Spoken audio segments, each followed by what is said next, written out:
हे माझं दुसरं लग्न होतं. मला मुलगी होती आणि त्याचं हे पहिलं लग्न होतं आणि तो अनमॅरिड होता. हे सांगण्याचं कारण की आम्ही डायव्हर्स घेणार होतो, परंतु तो आम्ही घेतला नाही. स्वागत आहे तुमचं माझ्या मिनी ब्लॉगमध्ये.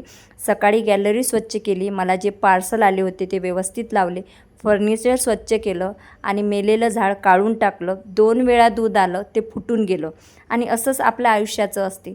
कधी-कधी ना आपण एखादा निर्णय ना घाई गडबडीत घेतो, गरम डोक्याने घेतो, परंतु तो योग्य आहे की नाही हे कळत नाही.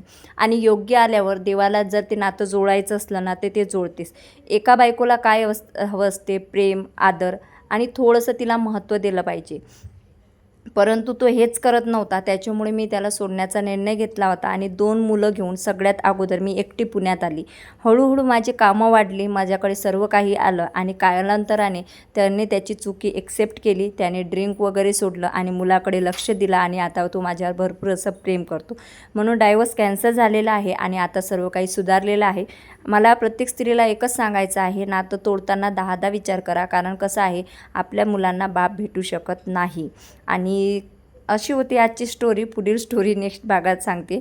जेवण केलं आणि मस्तपैकी झोपलेला. व्हिडिओ आवडल्यास लाईक करा. Bye bye.